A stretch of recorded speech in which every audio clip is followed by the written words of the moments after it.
Debt of Forgiveness. Washington, D.C., 1920. Veronica Allen found a freshly written letter on her desk, penned in Major Philip Archer's hand, urging, "Follow the signs," as if time itself had rewritten history. Chapter 1. The Impossible Missive. The crisp morning light of Washington, D.C. streamed through the window, illuminating the dust motes dancing in the air above Veronica Allen's mahogany desk. It was a Tuesday, much like any other in the spring of 1920, or so it seemed. Veronica, a woman of 42, with the air of quiet resilience that came from navigating a world still reeling from the Great War, smoothed down her simple gray skirt and settled into her chair. Her office, a small, unassuming room in the War Department's records section, was her sanctuary, a place where the past was meticulously catalogued and, she believed, safely contained.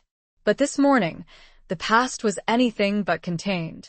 Lying on her desk, amidst neatly stacked files and official-looking documents, was a letter. It wasn't the presence of the letter itself that was unusual, but rather its pristine condition, the ink still seemingly wet, and the handwriting. It was a script she knew intimately, a script that had once sent shivers of both fear and longing through her very being. It was the bold, confident hand of Major Philip Archer. Philip. The name alone conjured a whirlwind of emotions. The fierce, protective love they had shared, the agonizing separation, the crushing weight of his reported death in the final days of the war. He'd been declared killed in action near Amiens, France, in 1918.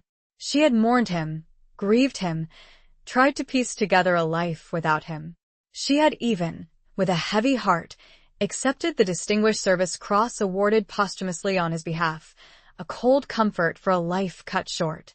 Picking up the letter with trembling fingers, Veronica felt a chill that had nothing to do with the spring breeze. The paper was thick, cream-colored, of a type not readily available anymore. The ink was a deep, rich black, unlike the watery blues and faded blacks of the official documents she handled daily. The postmark was blurred, indistinct, seemingly from nowhere and everywhere at once. She unfolded the single sheet, her heart pounding a heavy rhythm against her ribs. The words, penned in that familiar, achingly familiar hand, were few but potent. "My dearest Veronica, if you receive this, know that all you believed was a lie. The war took much, but it did not take me. Not entirely. There are forces at play you cannot comprehend, secrets buried deeper than the trenches themselves. Follow the signs. They will lead you to the truth, and perhaps, to me. Forever yours, Philip." Veronica read the letter again, and then again, each time the words seeming to shift and shimmer on the page, like a mirage in the desert of her grief. Her mind, trained in the precise, logical world of records and archives, struggled to reconcile the impossible reality before her. Dead men didn't write letters. And yet she examined the paper again, turning it over in her hands, searching for some clue, some explanation, however improbable.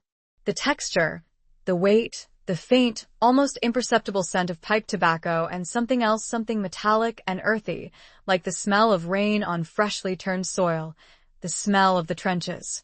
It was a scent that instantly transported her back to the makeshift hospitals of France, where she had served as a volunteer nurse, where she had first met Philip. The memory flooded her. The chaos, the mud, the constant thrum of artillery fire in the distance, the desperate cries of the wounded. And Philip, his uniform stained with blood and grime, his eyes, even in the midst of the carnage, holding a spark of unwavering determination, a hint of the man he was beneath the soldier's mask. He'd been brought in with a shrapnel wound to his leg, a relatively minor injury compared to the horrors she witnessed daily. But it was in the quiet moments, as she tended to his wound, that their connection had formed, forged in the crucible of shared experience, of fear and hope intertwined. They had snatched precious moments together, stolen conversations in the dead of night, whispered promises under the cold, indifferent gaze of the stars. Their love had been a fragile bloom in a wasteland, a defiance of the death and destruction that surrounded them. And then, just as suddenly as it had begun, it had been ripped away. Now this letter, this impossible, miraculous, terrifying letter. Follow the signs he had written. But what signs? Where should she even begin? The War Department was a labyrinth of secrets, a repository of untold stories, of lives lost and battles fought. She was a small cog in a vast machine, a keeper of records, not a solver of mysteries. But the letter was a lifeline, a whisper of hope in the silence of her grief. She couldn't ignore it. She wouldn't. Philip, if he was truly alive, was in danger.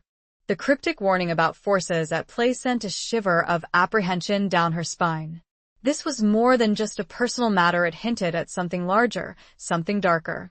Veronica carefully folded the letter and tucked it into the small, worn leather pouch she always carried, the one that held her most precious belongings, a faded photograph of her and Philip, taken in a rare moment of peace. Behind the lines, a small, silver locket containing a strand of his hair and a dried sprig of lavender, a reminder of the fields of France, of a love that had defied the odds.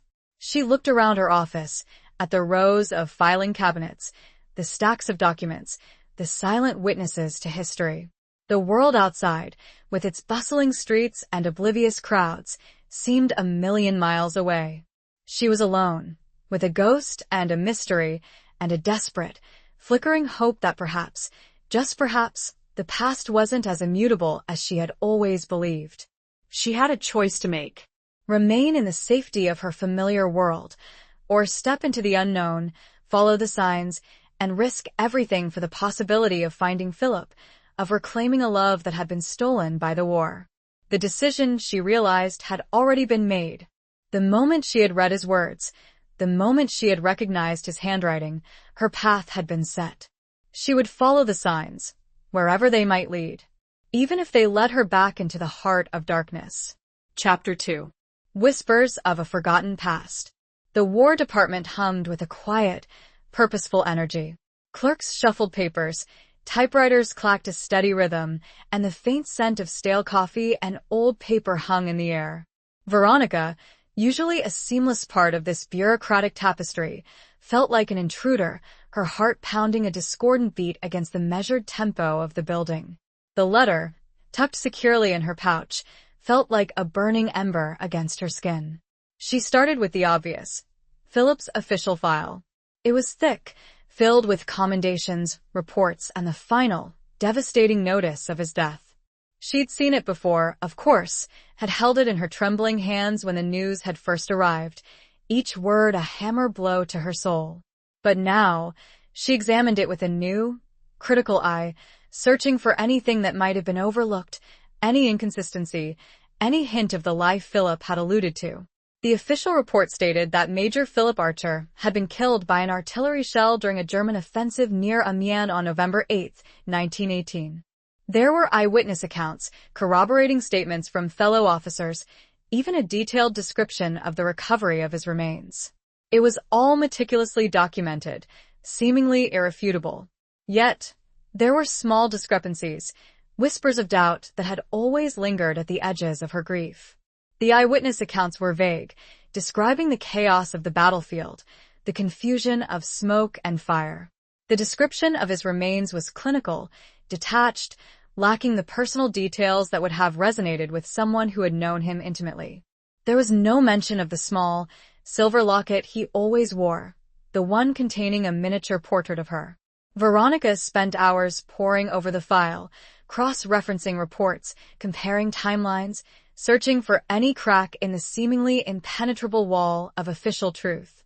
She found nothing concrete, only a growing sense of unease, a feeling that something was deliberately obscured, hidden beneath layers of bureaucratic obfuscation.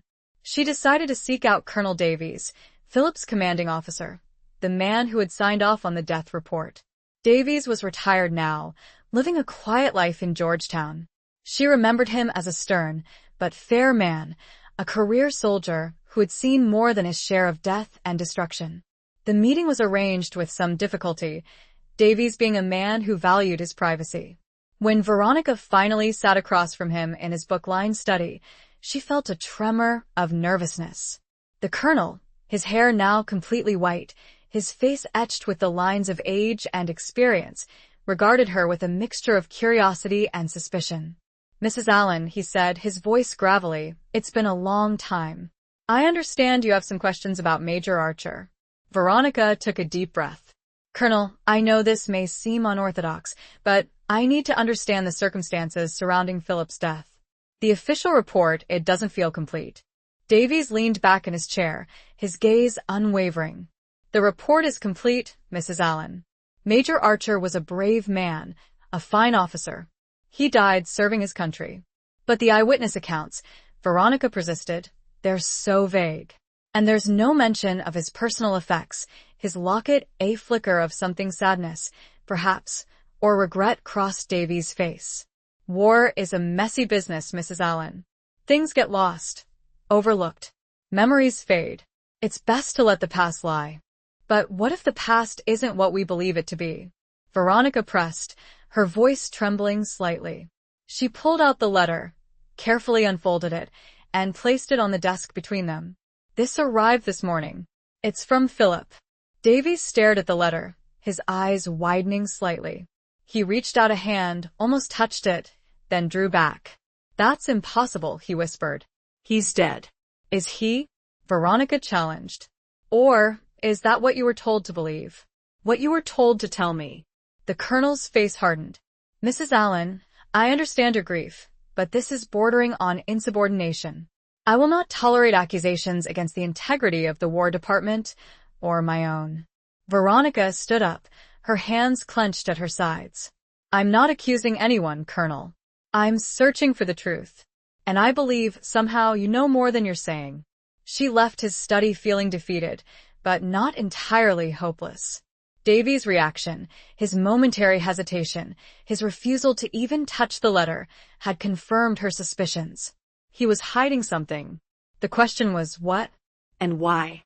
As she walked back towards the War Department, the city streets seemed to press in on her, the noise and bustle a jarring contrast to the silent turmoil within her. She needed to find someone she could trust, someone who could help her navigate the treacherous waters of military secrets and wartime deceptions. She thought of Eleanor Vance, a fellow nurse she had served with in France. Eleanor had been more than just a colleague. She had been a confidant, a friend who had shared her fears and her hopes during the darkest days of the war. Eleanor was sharp, resourceful, and fiercely independent, a woman who wasn't afraid to challenge authority. And unlike Veronica, Eleanor had remained in Europe after the war, working with a relief organization in Paris.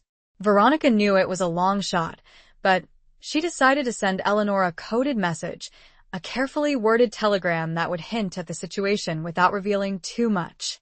She used a simple cipher they had devised during the war, substituting key words with seemingly innocuous phrases. The message was short, cryptic, but hopefully, it would be enough to alert Eleanor to the urgency of the situation. "Aunt Martha feeling poorly. Requires urgent visit. Garden overgrown. Roses need tending." The garden was their shared past. The roses were the secrets they had kept. Aunt Martha was, of course, Philip. She sent the telegram from a small post office near the War Department, feeling a mix of apprehension and anticipation. It was a gamble, a leap of faith in a world where trust was a rare and precious commodity. But she had to try. She had to follow the signs, wherever they might lead, even if they led her into the heart of a conspiracy that reached far beyond the confines of her quiet, orderly life. The weight of the letter in her pouch, the ghost of Philip's words, spurred her on. She had to find him. She had to know the truth. Chapter 3. The Ghost of Amiens Station. Days turned into an agonizing week. Veronica went through the motions of her work, her mind consumed by the mystery of Philip's letter and the agonizing wait for a response from Eleanor. She jumped at every phone call, scrutinized every incoming telegram, her nerves stretched taut as a violin string. The War Department, once her refuge, now felt like a cage, its walls closing in on her. She found herself drawn back to Philip's file, rereading the reports, searching for any overlooked detail, any clue that might shed light on his supposed death. The name Amiens Station kept appearing, a recurring motif in the accounts of the battle. It was the main railway hub for the region, a strategic point for both the Allied and German forces. It was also, according to the reports, where Philip had last been seen alive. Driven by a growing sense of urgency, Veronica decided to delve deeper into the history of Amiens Station during the war. She spent her evenings in the Library of Congress, poring over maps, military histories, and first-hand accounts of the fighting in the area. She learned that the station had been heavily bombed, repeatedly changing hands between the Allied and German forces. It was a place of constant chaos and danger, a crossroads of life and death. She discovered a series of photographs, taken by a war correspondent embedded with the American Expeditionary Forces, depicting the station in the aftermath of the November 8th offensive. The images were stark and haunting: shattered buildings, twisted rails, the debris of war scattered across the landscape. And in one photograph, a figure caught her eye. It was a blurry, indistinct image taken from a distance. But there was something about the man's stance, the way he held his head, that resonated with her. He was wearing a British officer's uniform, his face obscured by shadow. But Veronica felt a jolt of recognition, a certainty that defied logic. It was Philip. She stared at the photograph for a long time, her heart pounding in her chest. It wasn't proof, not in any concrete sense. But it was a sign, a whisper from the past that fueled her determination. If Philip had been at Amiens Station, alive, after the time of his supposed death, then the official report was a lie. And if it was a lie, then anything was possible. Finally, after what felt like an eternity, a telegram arrived from Eleanor. It was short, cryptic, but its message was clear. Garden tools received. Arriving Washington soonest. Meet usual place. Lilacs blooming. The usual place was a small, secluded tea room near DuPont Circle, a place they had frequented during their time in Washington before the war. Lilacs blooming meant that Eleanor understood the urgency and was coming prepared. Veronica felt a surge of relief, mixed with a tremor of apprehension. Eleanor's arrival meant that she was no longer alone in this quest, but it also meant that the stakes were about to get higher. The meeting at the tea room was both a reunion and a strategy session. Eleanor, her blonde hair now streaked with gray, her eyes still sharp and intelligent, listened intently as Veronica recounted the story of the letter, the discrepancies in the official report, and the photograph of Amiens Station. "It's a long shot, Veronica," Eleanor said, her voice calm but firm, "but I believe you. I always knew there was something off about Philip's death." The official story never quite rang true. But why? Veronica asked, her voice filled with frustration. Why would they lie about his death? What could they possibly gain? Eleanor sighed. The war created strange bedfellows, Veronica. Alliances shifted, secrets were traded, lives were sacrificed for the greater good, or what some perceived to be the greater good. Philip was involved in intelligence work, you know that. He was privy to information that could have been dangerous, even after the war. Veronica nodded. She had always known that Philip's work was more than just leading troops into battle. He had hinted at it, in veiled terms, during their brief time together. But she had never pressed him for details, respecting his need for secrecy. "I think," Eleanor continued, "that Philip stumbled onto something he shouldn't have. Something that someone wanted to keep buried. And they used his death as a way to silence him. But if he's alive," Veronica said, her voice filled with a desperate hope, "where is he? And why hasn't he contacted me before now?" Eleanor shook her head. "I don't know, Veronica. But I have contacts in France, people who were involved in the resistance, in the intelligence networks. They might be able to shed some light on this. I'll start making inquiries." "And the photograph of Amiens Station," Veronica said, pulling out a copy she had made. "I'm convinced it's him, Eleanor. I just feel it." Eleanor examined the photograph carefully. "It's possible," she said, "but it's not conclusive. We need more than a feeling, Veronica. We need proof." "Then we'll find proof," Veronica said, her voice resolute. "We'll go to Amiens. We'll retrace his steps, talk to the people who were there. We'll uncover the truth, no matter how long it takes." Eleanor looked at her, a mixture of admiration and concern in her eyes. "It's dangerous, Veronica. You could be walking into a trap." I know, Veronica said, meeting her gaze. But I have to do this. For Philip. For myself. For the truth. She knew that the journey ahead would be fraught with peril, that she would be facing powerful forces who would stop at nothing to protect their secrets. But she was no longer the grieving widow, the passive observer. She was a woman on a mission, driven by love, fueled by a desperate hope, and armed with the unwavering belief that the truth, like a buried seed, would eventually find its way to the light. The ghost of Amiens Station had called to her, and she would answer. Chapter 4. Echoes in the Archives. Before embarking on the perilous journey to France, Veronica and Eleanor knew they needed more information. They needed to understand the context surrounding Philip's disappearance, to piece together the puzzle of his supposed death and the potential reasons behind it. They decided to divide their efforts, Veronica focusing on the American archives, Eleanor utilizing her contacts in Europe. Veronica returned to the War Department, this time with a specific target: the records of the Military Intelligence Division, the secretive branch of the Army responsible for espionage, counterintelligence, and covert operations. She knew that accessing these files would be difficult, if not impossible. They were classified, guarded, and shrouded in a veil of secrecy. But Veronica had an advantage. She had worked in the records section for years, had built relationships with the clerks and archivists, had earned their trust and respect. She knew the system, the procedures, the loopholes. And she knew that sometimes the most valuable information was hidden not in the official files, but in the forgotten corners of the archives, in the misfiled documents, the overlooked reports, the whispers of the past. She started by requesting access to the general files on the Amiens sector during the final months of the war. She claimed she was researching a historical project on the American contribution to the Allied victory, a plausible excuse that wouldn't arouse suspicion. The archivists, familiar with her meticulous work, granted her access without question. Veronica spent days immersed in the dusty files, her eyes scanning through countless reports, maps, and casualty lists. She found nothing directly related to Philip, but she began to piece together a picture of the chaotic situation in Amiens during that period. The city was a strategic prize, fiercely contested by both sides. There were reports of heavy fighting, of widespread destruction, of civilian casualties. And there were hints of something else, of espionage, of double agents, of secret negotiations.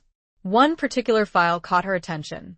It was a report on a suspected German spy ring operating in the Amiens region, codenamed Nightingale. The report detailed the efforts of Allied intelligence to infiltrate the ring, to identify its members, and to disrupt its activities. The names of the suspected spies were redacted, but the report mentioned that the ring was believed to have high-level connections within the Allied command. Veronica felt a chill run down her spine. Could Philip have been involved in this investigation? Could he have uncovered something that put him in danger? She knew she needed to access the unredacted version of the Nightingale report, but that would require a higher level of clearance, a clearance she didn't possess. She decided to take a risk, to use her knowledge of the system to her advantage. She befriended a young clerk named Thomas, a shy, bookish man who worked in the classified section of the archives. She knew Thomas had a crush on her, a harmless infatuation that she had always gently discouraged. But now, she used her charm, her wit, her subtle flattery to gain his confidence. She started by asking him about his work, about the challenges of managing classified documents. She listened patiently, offered him advice, and gradually, she steered the conversation towards the Nightingale file. "I'm curious about that case," she said casually one afternoon, as they were sharing a pot of tea in the break room.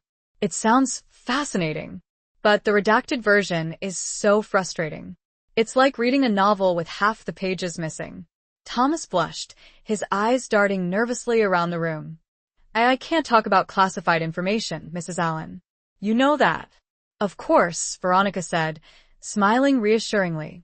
"I wouldn't ask you to. But hypothetically speaking, if one were to misplace a file, a classified file, would it be noticed?" Thomas hesitated, his eyes widening slightly. "It depends. The system isn't perfect. Things get misfiled, all the time. But it's a serious offense. If someone were caught, Veronica leaned closer, her voice low and conspiratorial. I wouldn't ask you to do anything that would put you at risk, Thomas. But this is important. It's about a friend, a soldier, who was lost in the war. I believe his death was connected to this Nightingale case. I need to know the truth. She saw the conflict in his eyes, the struggle between his loyalty to the rules and his desire to help her. She knew she was manipulating him, using his feelings for her to achieve her own ends. But she was desperate. She was willing to do whatever it took to find Philip. Finally, after a long silence, Thomas nodded. I can't promise anything, he whispered. But I'll see what I can do. The next morning, Veronica found a plain brown envelope on her desk. Inside was the unredacted version of the Nightingale report. Her hands trembled as she opened it, her heart pounding in her chest. The names of the suspected spies were listed, along with their alleged activities. And there, near the bottom of the list, was a name that made her blood run cold. Major Alistair Finch. Finch. She knew the name. He had been one of Philip's closest friends, a fellow officer in the same regiment. They had served together, fought together, shared the horrors of the trenches. Veronica had met him several times, had even considered him a friend. But according to the report, Finch was a German agent, a traitor who had been feeding information to the enemy, betraying his comrades, his country. And the report suggested that he had been responsible for the deaths of several Allied soldiers, including possibly Philip. Veronica felt a wave of nausea, of disbelief, of betrayal. Finch. It couldn't be true. But the evidence was there, in black and white, staring her in the face. She knew she had to tell Eleanor. She had to find out if Finch was still alive, if he could be located. He held the key to the mystery, the answer to Philip's fate. The echoes in the archives had led her to a shocking truth, a betrayal that cut deeper than any wound of war. And now, the hunt for the traitor would begin. Chapter 5. The Cipher of Sacrifice. Eleanor's return from Europe brought with it a mixture of hope and grim reality. Her contacts in the French resistance and intelligence circles had confirmed some of Veronica's suspicions, but they had also unearthed a web of deceit and betrayal that was far more complex than either of them had imagined. Finch is alive, Eleanor said, her voice grim, as they sat in Veronica's small apartment, the curtains drawn against the prying eyes of the world. He's living under an assumed name in Switzerland, a wealthy businessman, seemingly untouchable. Veronica felt a surge of anger, of righteous indignation. He's living a life of luxury while Philip, she couldn't finish the sentence. The thought of Philip's suffering, his potential death at the hands of his supposed friend, was too much to bear. But there's more, Eleanor continued, unfolding a series of documents she had obtained from her contacts. Finch wasn't working alone. He was part of a larger network, a conspiracy that reached into the highest levels of the Allied command. Eleanor explained that the Nightingale Ring had been more than just a German spy operation. It had been a collaborative effort involving individuals from various Allied countries who were secretly working to prolong the war for their own personal gain. They were profiting from the conflict, selling arms, trading secrets, manipulating events to their advantage. And Philip, Veronica said, her voice trembling, he stumbled onto this, didn't he? He discovered their treachery. Eleanor nodded. It seems so. My contacts believe that Philip had gathered evidence, proof of their crimes. He was planning to expose them, to bring them to justice. But they found out, and they silenced him. But how? Veronica asked. The official report said he was killed by an artillery shell. Was that Finch's doing? Eleanor hesitated. It's complicated. The artillery barrage was real. There was a German offensive that day. But my contacts believe that Finch deliberately placed Philip in harm's way. He gave the Germans his coordinates, knowing that he would be targeted. Veronica felt the wave of grief, of despair, wash over her. It was worse than she had imagined. Philip hadn't just been killed in battle, he had been murdered, betrayed by his friend, sacrificed for the sake of greed and power. But the letter, Veronica said, pulling out the worn, creased missive that had started this all. If Philip knew he was in danger, why didn't he just disappear? Why write this letter, years later? Eleanor examined the letter carefully. There's something odd about this, Veronica. The language, the phrasing, it's not quite Philip's style.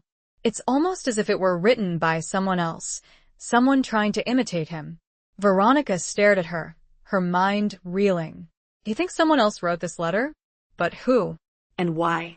Eleanor pointed to a specific phrase in the letter, "Follow the signs." This phrase, she said, it's a cipher, a code. It was used by a small group of intelligence operatives during the war, a group that Philip was part of. It was a way of communicating secret messages, of leaving clues for others to follow. But if Philip didn't write the letter, Veronica said, who did? And what are the signs we're supposed to follow? Eleanor smiled grimly. I think I know. My contacts in France uncovered a series of coded messages hidden in various locations throughout the Amiens region. They were left by members of this intelligence group, messages related to the Nightingale conspiracy. They believe these messages are the signs the letter refers to. And these messages, Veronica said, they'll lead us to the truth? To Philip? Perhaps, Eleanor said. But they'll also lead us to danger. The people behind this conspiracy are still out there, Veronica. They're powerful, ruthless. They won't hesitate to silence anyone who threatens them. Veronica looked at the letter, at the cipher of sacrifice that had brought them this far. She knew that the journey ahead would be perilous, that they would be facing enemies far more dangerous than any they had encountered during the war. But she was no longer afraid. She was driven by a fierce determination to uncover the truth, to avenge Philip's betrayal, to bring his killers to justice. We'll follow the signs, she said, her voice resolute. We'll go to Amiens. We'll find these messages. And we'll expose this conspiracy, no matter the cost. The sacrifices made had etched a cipher, not just of ink and paper, but of blood and loyalty. It was time to decipher it. Chapter 6. The Nurse's Secret. The journey to Amiens was a somber pilgrimage, a return to a landscape scarred by war and haunted by memories. Veronica and Eleanor traveled by train, the rhythmic clatter of the wheels a constant reminder of the distance they were covering, the past they were revisiting. The French countryside, once vibrant and alive, now bore the indelible marks of the conflict, fields pockmarked with shell craters, villages reduced to rubble, the ghosts of war lingering in the air. As they approached Amiens, Veronica felt a growing sense of unease, a knot of anxiety tightening in her stomach. This was where Philip had supposedly died, where his life had been cut short, where the lies had begun. She looked out the window, at the approaching cityscape, the spires of the cathedral rising above the rooftops, a symbol of resilience amidst the devastation. They checked into a small, modest hotel near the station, the same station that had figured so prominently in Philip's file, the station where Veronica believed she had seen his image in the photograph. The hotel was old, its walls echoing with the whispers of the past, its rooms filled with a sense of faded grandeur. Their first lead was a former nurse, Marie Dubois, who had worked at a field hospital near Amiens during the war. Eleanor's contacts had identified her as someone who might have known Philip, who might have information about the events surrounding his supposed death. They found Marie living in a small village on the outskirts of Amiens, a frail, elderly woman with eyes that held the weight of countless sorrows. She welcomed them into her humble cottage, her face etched with the lines of age and hardship. Veronica showed Marie the photograph of Philip, the blurry image from Amiens station. "Do you recognize this man, Madame Dubois?" she asked, her voice trembling slightly. Marie studied the photograph carefully, her brow furrowed in concentration. "Oui," she said softly, "I remember him. Major Archer. He was a good man. A brave man." Veronica felt a surge of hope. "You knew him?" "I treated him," Marie said. "He was brought to our hospital with a shrapnel wound, not long before the end." "The end?" Veronica asked. "You mean his death?" Marie hesitated, her eyes clouding over with a mixture of sadness and fear. "That is what we were told," she said. "But I do not believe it." Veronica and Eleanor exchanged a look. This was the confirmation they had been seeking, the first concrete evidence that the official story was a lie. "Why don't you believe it?" Eleanor asked, her voice gentle but persistent. Marie took a deep breath, her hands trembling slightly. The man they brought to us, the body, it was not him. It was not Major Archer.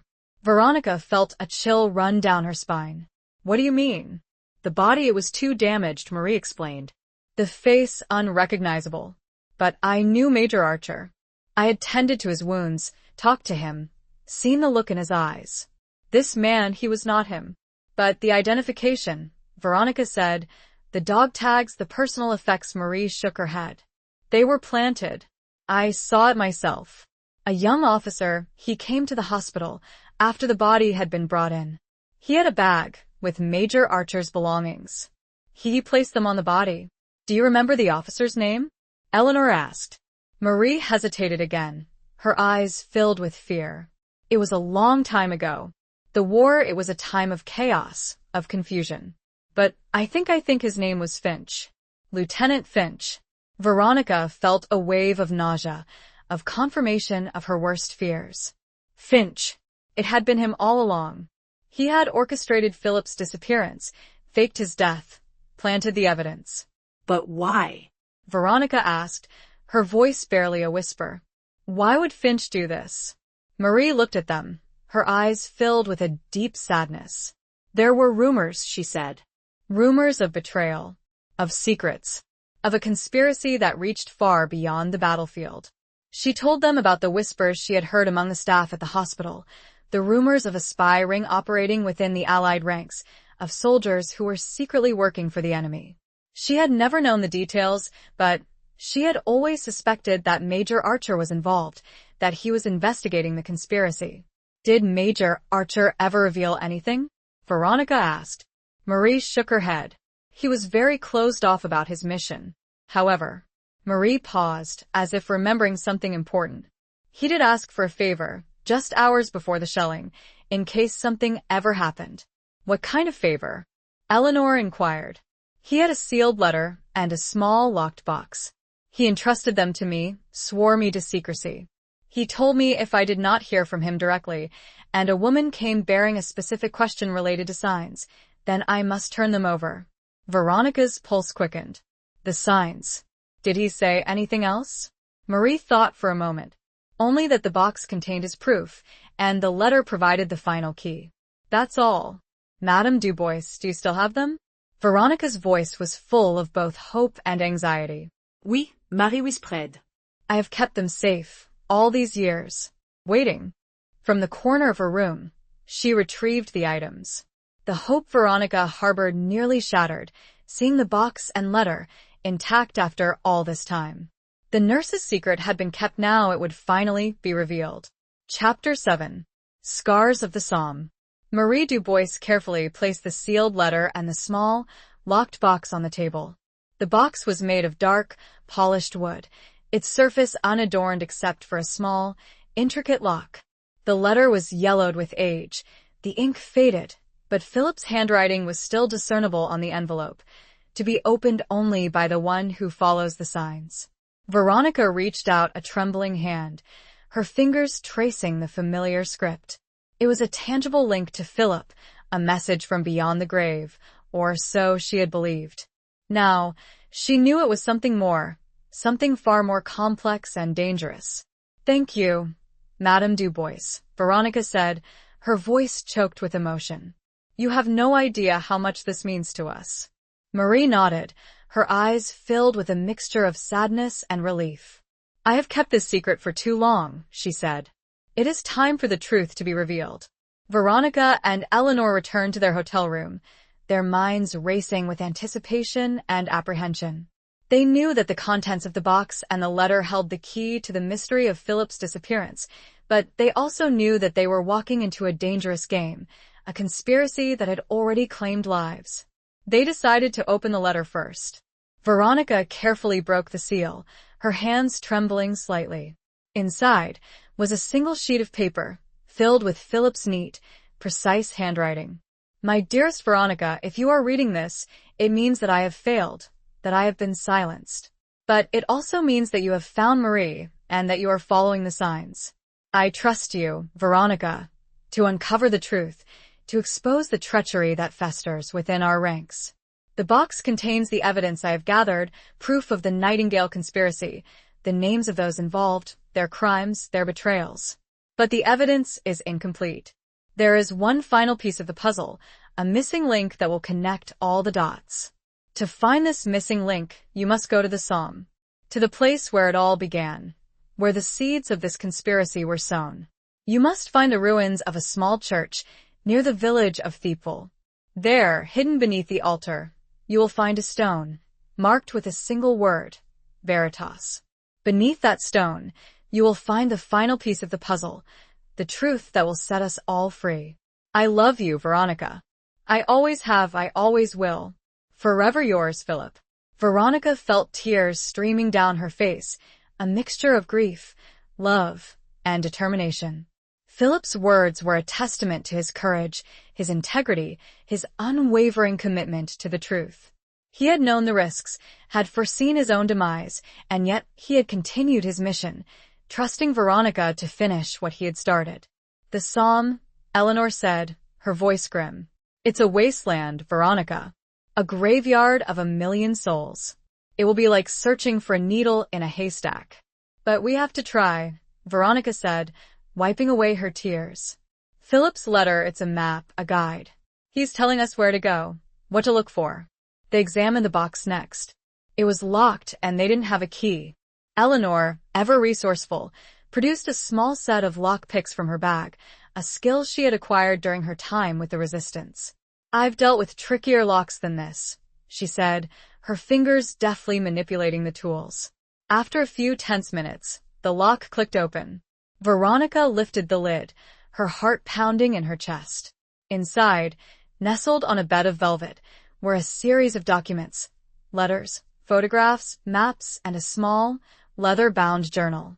They spent the rest of the evening poring over the contents of the box, piecing together the story of the Nightingale conspiracy. The documents confirmed what they had already learned from Eleanor's contacts and the War Department archives, that Finch had been a German agent, that he had been part of a larger network of spies and traitors, that they had been profiting from the war. But the journal, written in Philip's own hand, revealed the full extent of their treachery. It detailed their activities, their connections, their plans. It named names, exposed their crimes, laid bare their betrayals. And it revealed something else, the motive behind Philip's murder. He hadn't just stumbled onto their conspiracy, he had discovered something far more damaging, something that threatened to expose their entire operation. He had found evidence that they were planning to assassinate a high-ranking Allied official, a general who was threatening to expose their activities. The general's name was redacted in the journal, but Veronica knew who it was. It was General Pershing, the commander of the American Expeditionary Forces, the man who had led the American troops to victory. Philip had been trying to protect him, to prevent his assassination. And he had paid the ultimate price. We have to get this information to the authorities, Eleanor said, her voice filled with urgency. We have to expose Finch and the rest of them. But not yet, Veronica said. Philip's letter, he said there was one final piece of the puzzle, hidden in the church at Thiepval. We need to find that first. It's the key to everything. They knew that going to the Somme would be dangerous, that they would be walking into the heart of the enemy's territory. But they were prepared. They were armed with the truth, with Philip's legacy, with the unwavering belief that justice would prevail. The scars of the Somme held the final secret, the key to unlocking the past and securing the future. And they were determined to find it, no matter the cost. The weight of the past, the burden of so many lost, lay heavy on their shoulders, urging them forward. Chapter 8. The Rendezvous in Rouen. Before venturing into the desolate, haunting landscape of the Somme, Eleanor insisted on a detour. She had received a coded message from one of her most trusted contacts in France, a former resistance operative known only as Le Renard the Fox. Le Renard claimed to have crucial information about the Nightingale network, information that could help them locate the final piece of the puzzle Philip had hidden. The message stipulated a rendezvous in Rouen, a city steeped in history, its medieval streets and imposing cathedral bearing witness to centuries of conflict and intrigue. Rouen was a strategic choice, far enough from Amiens to avoid immediate suspicion, yet close enough to allow for a quick strike into the Somme region. They arrived in Rouen under the cover of darkness, the city shrouded in a misty rain that seemed to amplify the sense of secrecy and danger. The designated meeting place was a small, unassuming cafe near the Seine, a place frequented by locals and known for its discreet atmosphere. They sat at a corner table, sipping strong coffee, their eyes scanning the room, searching for any sign of Le Renard. The cafe was dimly lit, the air thick with the smell of tobacco and brewing coffee. The murmur of conversations, the clinking of glasses, created a backdrop of normalcy that masked the underlying tension.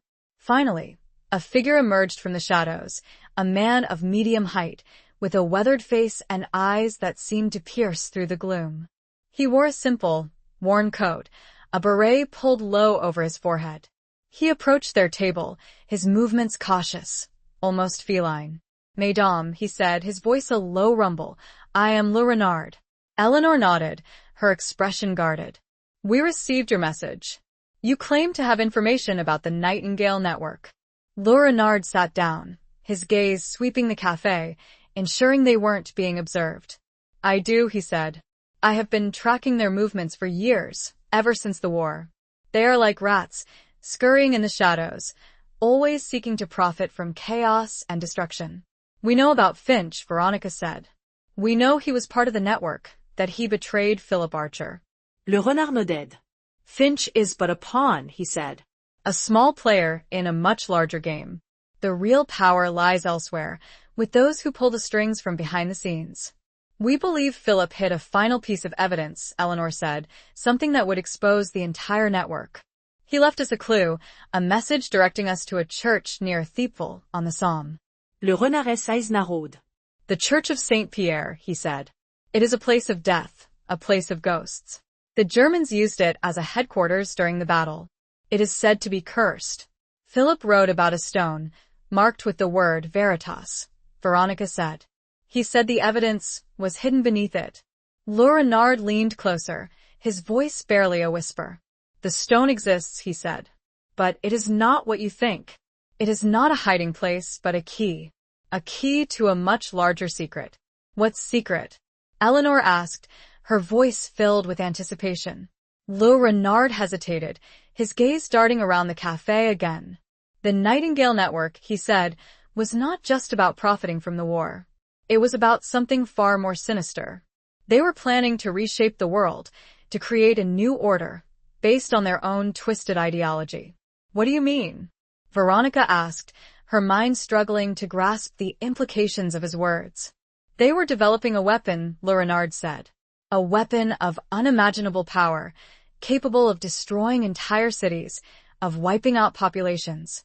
They called it Project Chimera." Veronica and Eleanor exchanged a look of disbelief, of horror. This was beyond anything they had imagined. It was no longer just about exposing a wartime conspiracy, it was about preventing a future catastrophe. "And Philip," Veronica said, her voice trembling, "he discovered this?" Le Renard nodded. "He found evidence of Project Chimera, of their plans to use the weapon. He was trying to stop them. That is why they killed him. But the weapon, where is it?" Eleanor asked. Le Renard smiled grimly. "That is what the stone at Thiepval will reveal," he said. "It is not the hiding place of the weapon, but the location of the formula, the key to its creation. Finch and his associates want that formula. They want to complete Project Chimera. We have to stop them," Veronica said, her voice resolute. "We have to find that formula before they do." Le Renard nodded. "I will help you," he said. "I have resources, contacts. We will go to Thiepval together. We will find the stone, and we will destroy the formula." He provided them with a map, a detailed drawing of the church ruins, marking the exact location of the stone. He also gave them a warning. "Finch knows you are looking for him," he said. "He has sent his men after you. They are ruthless, well-trained. They will stop at nothing to get the formula." Veronica and Eleanor knew that the stakes had just been raised. They were no longer just searching for the truth, they were fighting for their lives, for the future of the world. The rendezvous in Rouen had revealed a terrifying secret, a plot that threatened to plunge the world into another, even more devastating war. And they were the only ones who could stop it. They looked at the map. It wasn't just lines and markings, it was a path into the heart of darkness. Chapter 9. Masks of Allegiance. The journey to Thiepval was a descent into a landscape of desolation. The Somme battlefield, even years after the war, remained a scarred and haunted place.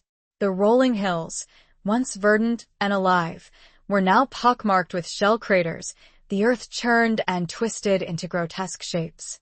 The remnants of trenches, barbed wire, and shattered fortifications were grim reminders of the carnage that had unfolded there. Le Renard led Veronica and Eleanor through the desolate terrain, his knowledge of the area proving invaluable. He navigated the unmarked roads, the overgrown paths, the hidden dangers that lurked beneath the surface. They traveled in a battered old truck, its engine sputtering and coughing, its windows covered with mud to avoid attracting attention. As they approached the village of Thiepval, the ruins of the Church of St. Pierre came into view. It stood on a small rise, overlooking the battlefield, a skeletal silhouette against the gray sky. The church had been heavily damaged during the fighting, its roof collapsed, its walls riddled with bullet holes, its stained glass windows shattered into 1,000 pieces. They parked the truck a distance away, concealing it among the overgrown vegetation. They approached the church on foot, their movements cautious, their senses alert. The silence was unnerving, broken only by the rustling of the wind through the tall grass and the occasional cry of a bird. The interior of the church was a scene of utter devastation. The altar was a pile of rubble, the pews overturned and broken, the floor covered with debris. The air was thick with the smell of dust and decay, the ghosts of the past lingering in every corner. Le Renard consulted the map, his eyes scanning the ruins. "The stone," he said, "it should be here beneath the altar." They began to clear away the rubble, their hands working feverishly, their hearts pounding with anticipation and fear. They knew that Finch's men could be anywhere, watching them, waiting for the opportune moment to strike. After what seemed like an eternity, they found it. A large, flat stone, partially buried beneath the debris. It was marked with a single word, carved in elegant, flowing script, Veritas. They exchanged a look of triumph, of relief. They had found the key, the final piece of the puzzle. But their relief was short-lived. A voice, cold and menacing, echoed through the ruins. "Well done, ladies. You have saved us a great deal of trouble." They turned to see a group of men emerging from the shadows, their faces grim, their weapons drawn. Leading them was a figure Veronica recognized instantly, a figure that sent a chill of fear and revulsion through her very being. It was Alistair Finch. He looked older, harder, his face etched with the lines of cruelty and betrayal. He was dressed in a tailored suit, a stark contrast to the rough attire of his men. He held a pistol in his hand, pointed directly at Veronica. "Finch," Veronica said, her voice trembling slightly, but filled with defiance. "You murdered Philip. You betrayed your country." Finch smiled, a cruel, mocking smile. "Ah, Veronica," he said, "always so sentimental." Philip was a fool, a naive idealist. He didn't understand the way the world works. He understood honor, Veronica retorted. "Something you clearly know nothing about." "Honor is a luxury we cannot afford," Finch said. "The world is on the brink of a new era, an era of power and control. Project Chimera will give us that power, will allow us to reshape the world in our image." "You're insane," Eleanor said, her voice filled with disgust. "You're talking about mass murder, about genocide." "It is a necessary sacrifice," Finch said. "A small price to pay for a better world." "We won't let you get away with this," Veronica said. "We have the evidence. We'll expose you and the rest of your network." Finch laughed. "You have nothing," he said. "The journal, the documents, they are meaningless without the formula. And the formula is here, beneath the stone." He gestured to his men, who began to pry the stone loose. Veronica knew they had to act fast. They were outnumbered, outgunned, but they couldn't give up. They had come too far, sacrificed too much. She looked at Le Renard, at Eleanor, a silent understanding passing between them. They would fight. They would resist. They would not let Finch win. As the stone was lifted, revealing a small, metal box hidden beneath, Veronica lunged forward, tackling one of Finch's men, knocking his weapon aside. Eleanor and Le Renard joined the fray, a desperate struggle erupting in the ruins of the church. The sound of gunfire echoed through the air, mingling with the cries of pain and the thud of bodies. The battle was fierce, brutal, a clash between two opposing forces, two different visions of the future. Veronica fought with a ferocity she didn't know she possessed, fueled by her love for Philip, her hatred for Finch, her determination to see justice done. She wouldn't let the masks of allegiance hide the truth any longer. But Finch was relentless, his eyes fixed on the metal box, the key to his twisted ambitions.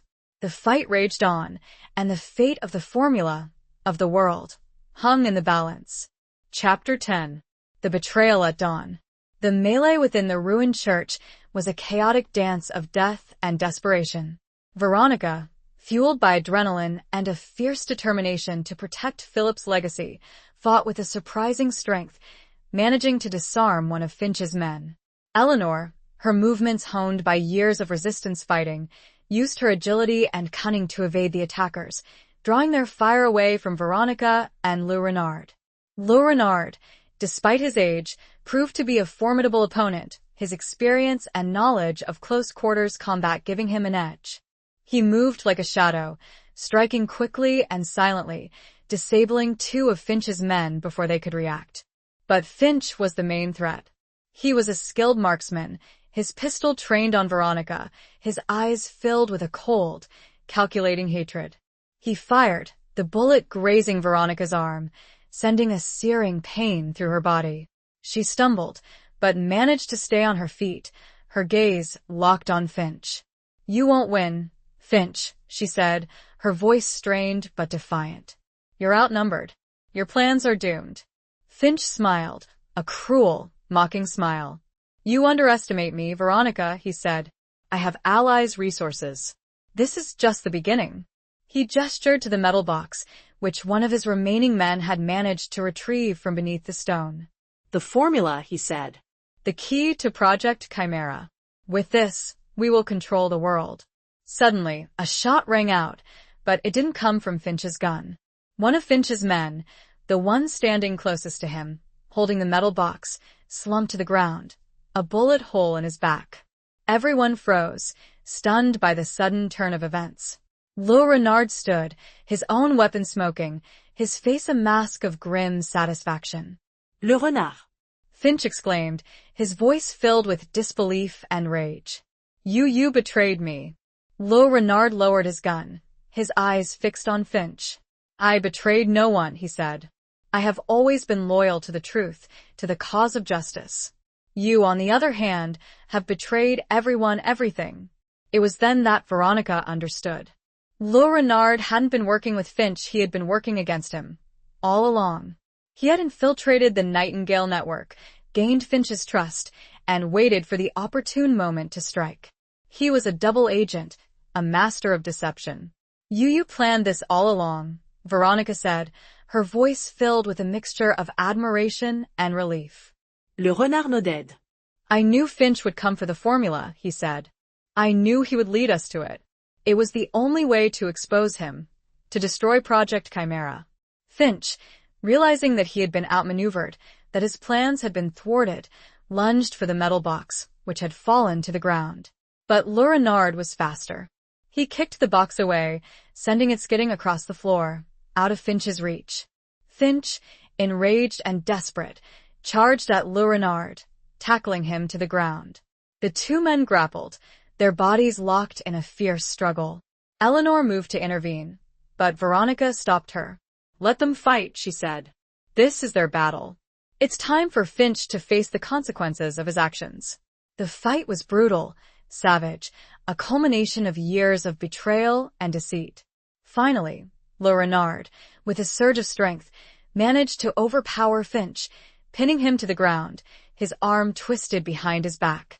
"It's over, Finch," Le Renard said, his voice cold and hard. "You're finished." Finch spat at him, his face contorted with hatred. "You may have won this battle," he said, "but you haven't won the war. The Nightingale Network is bigger than you think.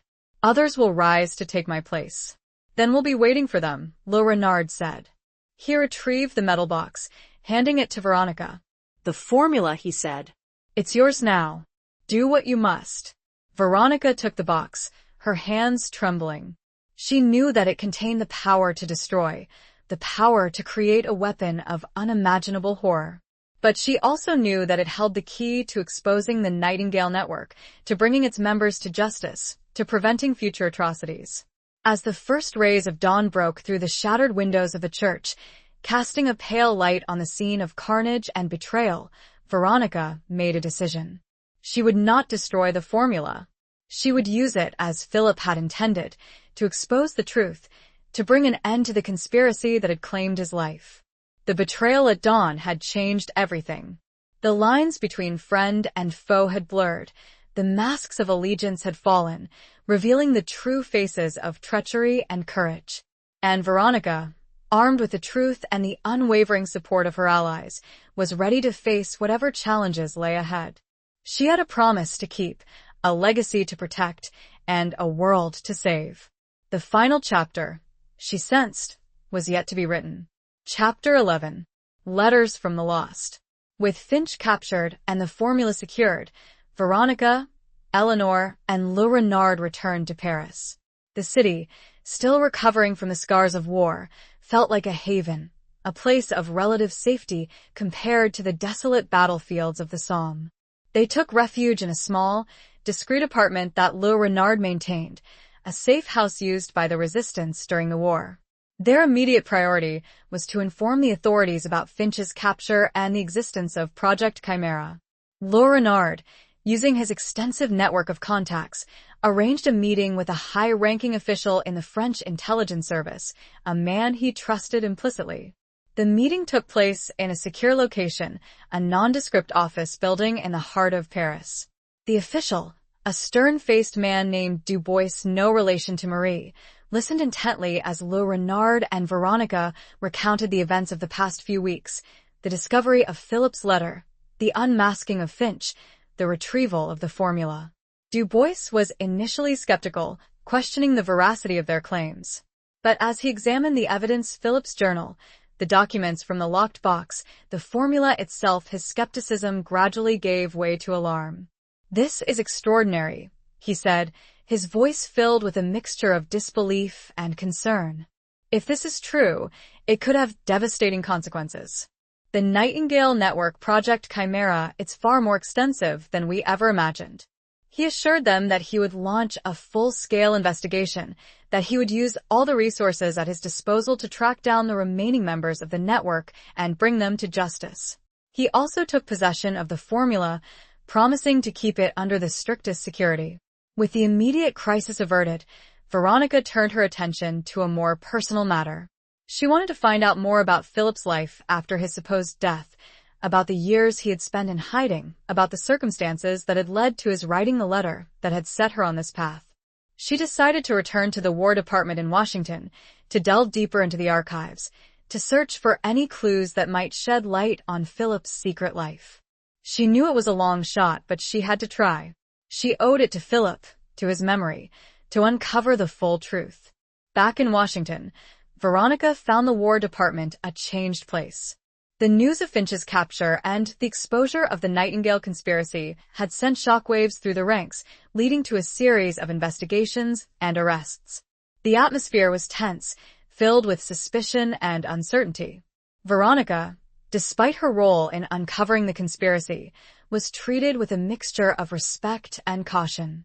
She was no longer just a clerk, a keeper of records, she was a key figure in a major international scandal. She requested access to the classified files on Philip Archer, this time with the full backing of the French intelligence service. The request was granted, albeit with some reluctance. She was given a private room, a secure space where she could examine the documents without interruption. She spent days poring over the files, searching for any hint of Philip's survival, any indication that he had been living a double life.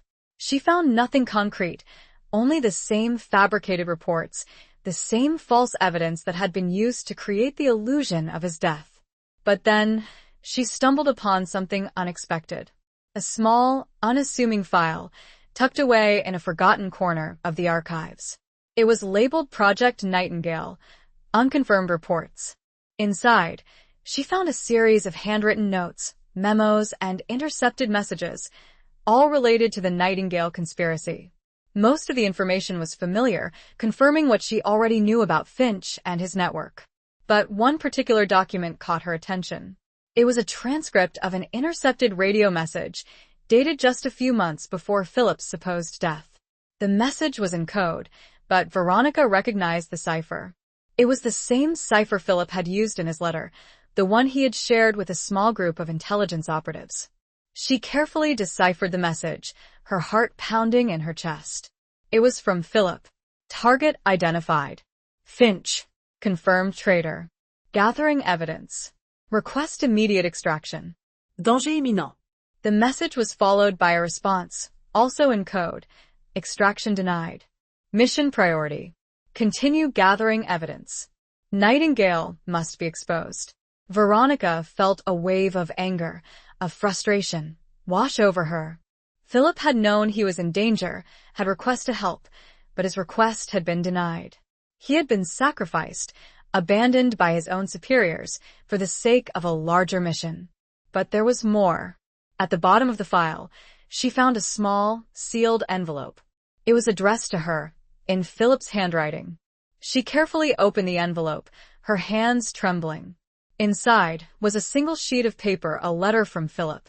My dearest Veronica, if you are reading this, it means that my worst fears have come true. I have been betrayed, abandoned, left to die. But I do not regret my actions. I have done what I believed was right, what I had to do. I know this will cause you pain, but I want you to know that I have never stopped loving you. You are the light of my life, the reason I fight, the hope that sustains me. I do not know what the future holds, but I want you to live, Veronica. Live fully, love fiercely, never give up hope. And if, by some miracle, we are ever reunited, know that my love for you will be as strong as ever. The letter concluded abruptly, but there was no need for more. The sentiments were clear. Forever yours, Philip. Veronica wept, tears of grief, of love, of loss. The letters from the lost had revealed the full extent of Philip's sacrifice, his unwavering love, his enduring hope. And they had given her the strength to continue, to fight for the truth, to honor his memory. It was as though, having read it, she was truly meeting him again for the first time. Chapter 12. The Keeper of Memories. The discovery of Philip's final letter, hidden within the War Department archives, brought a mix of closure and renewed determination for Veronica. While it confirmed the tragic circumstances of his sacrifice, it also reinforced her resolve to ensure that his efforts were not in vain. The Nightingale network might be crippled, but its remnants and the ideology it represented still posed a threat. Veronica decided to focus her efforts on preserving Philip's legacy and ensuring that the truth about the war and the betrayals within it would be remembered. She resigned from her position at the War Department, feeling that she could no longer work within an institution that had, however unintentionally, contributed to Philip's death. Eleanor, having completed her work in Europe, decided to join Veronica in Washington. Together, they purchased a small, historic house in Georgetown, turning it into a private archive and research center dedicated to uncovering the hidden histories of the Great War. They named it the Archer Vance Institute for Peace and Reconciliation, a tribute to Philip's memory and their shared commitment to a better future. They began collecting documents, letters, photographs, and personal accounts from veterans, nurses, and civilians who had been affected by the war. They focused on the untold stories, the experiences of those who had been marginalized or forgotten, the voices that had been silenced by official narratives. Their work attracted attention from historians, researchers, and journalists who were eager to access their growing collection of materials. The Archer Vance Institute quickly became a renowned center for the study of the Great War, a place where the truth, however painful, could be revealed and examined.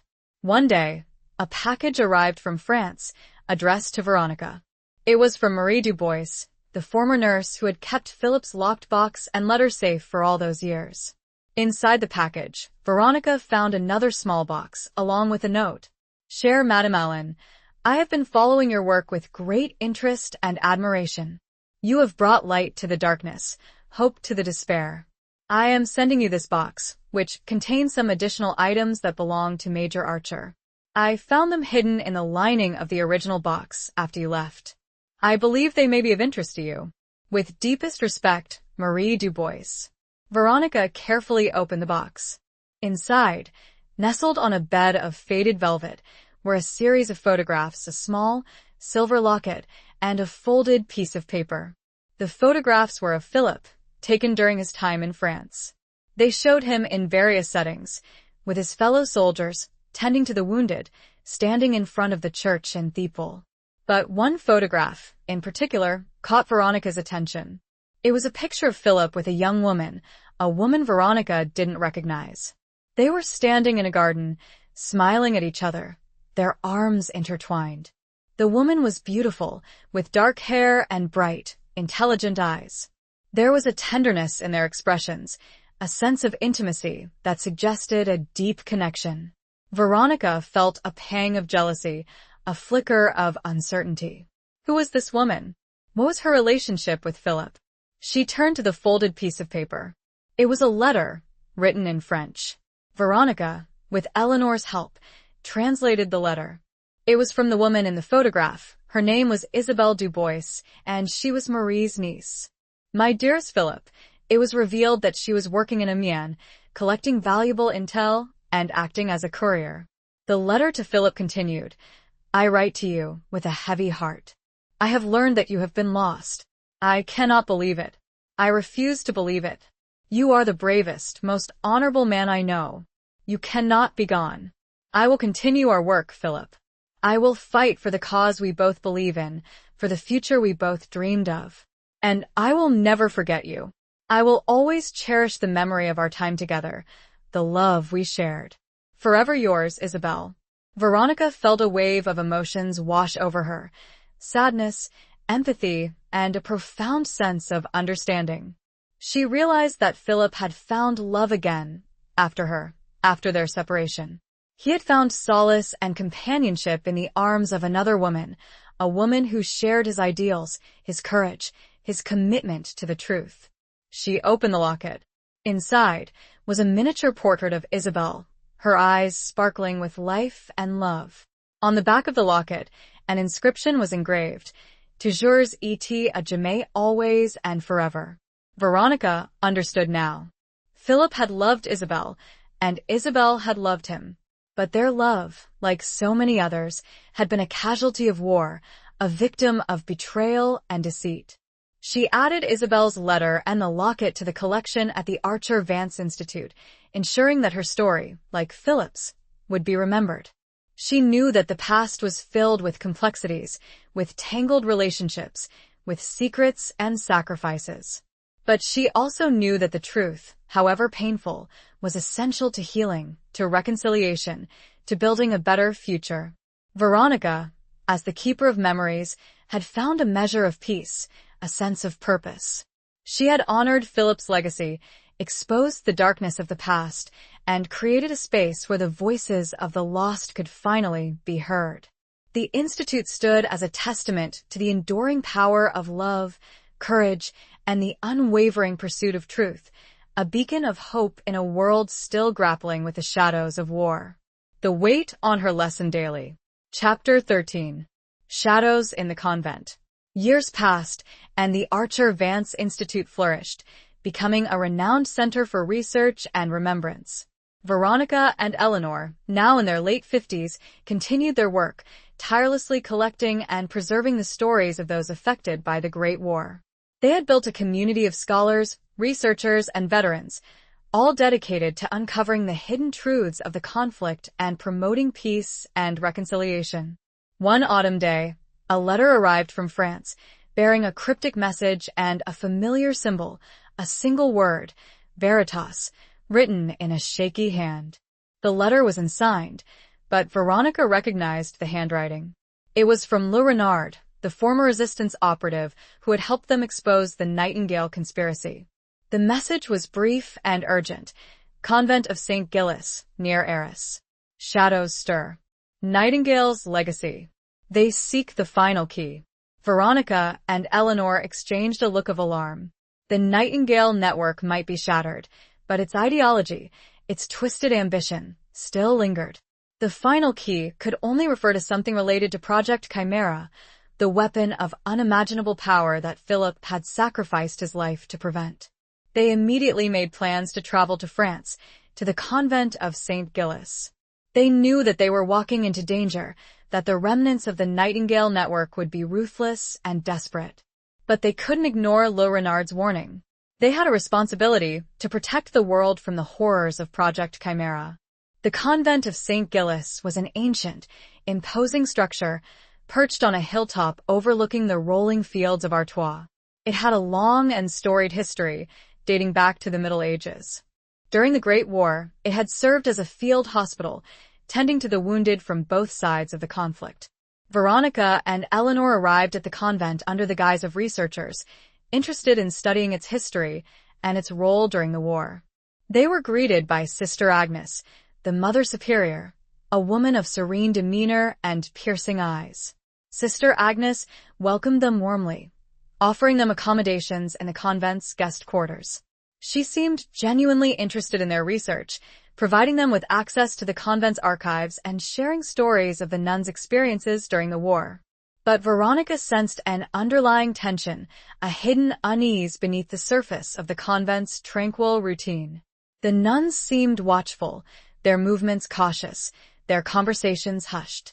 There were whispers of strange occurrences, of unexplained noises, of a sense of foreboding that had settled over the convent. Veronica and Eleanor began their investigation, carefully exploring the convent's grounds, its ancient buildings, its hidden passages. They searched for any clues, any signs of the Nightingale network's presence, any indication of what the final key might be. They discovered that the convent had a secret, a hidden chamber beneath the chapel, a place where the nuns had sheltered refugees and resistance fighters during the war. The chamber was accessed through a concealed passage behind a large, ornate tapestry depicting the life of St. Gilles. Inside the chamber, they found a collection of artifacts from the war, medical supplies, weapons, radios, and a series of coded messages. The messages were written in the same cipher that Philip had used, the one that had led them to the formula for Project Chimera. They realized that the convent had been a key location in the Nightingale network's operations, a place where they had stored information, communicated with their agents, and planned their activities. And the final key was likely hidden somewhere within the chamber. As they were examining the messages, they heard a noise, a faint scraping sound coming from behind the tapestry. They froze, their hearts pounding in their chests. Someone was coming. They quickly concealed themselves behind a stack of crates, their weapons drawn. The tapestry was pulled aside, and a figure emerged from the passage. It was Sister Agnes, the Mother Superior. But she was not alone. Behind her stood a group of men, dressed in dark clothing, their faces hidden by masks. They were armed, their weapons pointed at Veronica and Eleanor. Sister Agnes smiled, a cold, cruel smile. "Welcome, ladies," she said. "We have been expecting you." Veronica and Eleanor realized that they had been betrayed. Sister Agnes was not who she seemed. She was a member of the Nightingale network, a guardian of their secrets, a protector of their legacy. "You're one of them," Veronica said, her voice filled with disbelief and anger. Sister Agnes nodded. "The Nightingale network never truly died," she said. "We have been waiting, patiently, for the opportunity to rise again. And you, my dear, have led us to the final key." She gestured to the coded messages. "The formula for Project Chimera was incomplete," she said. "There was a missing component, a catalyst that was needed to activate the weapon. Philip Archer discovered the location of this catalyst, but he hid it before he could be silenced. And you believe it's here," Eleanor said, "in the convent." Sister Agnes smiled. "We know it is," she said. "And you, my dears, are going to help us find it." The shadows in the convent had deepened, revealing a sinister truth, a hidden threat that Veronica and Eleanor had to confront. The final key, they knew, held the fate of the world in its balance. The nuns, typically agents of peace, harbored a deep and dangerous truth. Chapter 14. The Price of Redemption. Sister Agnes, her eyes gleaming with a fanatic zeal, explained the Nightingale Network's resurgence. The organization, though scattered and weakened after Finch's capture, had never truly dissolved. Its core members, driven by a twisted ideology of power and control, had patiently rebuilt their strength, waiting for an opportunity to reclaim their lost ambitions. Philip Archer thought he had destroyed us, Sister Agnes said, her voice dripping with contempt. He was a fool. He underestimated our resolve, our dedication to the cause. Your cause is madness, Veronica retorted. Project Chimera is a weapon of mass destruction. It would unleash untold suffering upon the world. Sister Agnes laughed, a chilling, mirthless sound. Suffering is necessary, she said. It is the crucible in which a new world will be forged. A world ruled by the strong, by those who are worthy. She gestured to the coded messages on the wall. The formula for Project Chimera is incomplete, she explained. It lacks a crucial element, a catalyst that will unlock its full potential. Philip Archer discovered the nature and location of this catalyst, but he hid it before he could be silenced. And you believe the catalyst is hidden here, in the convent, Eleanor said, her voice tight with tension. We know it is, Sister Agnes replied.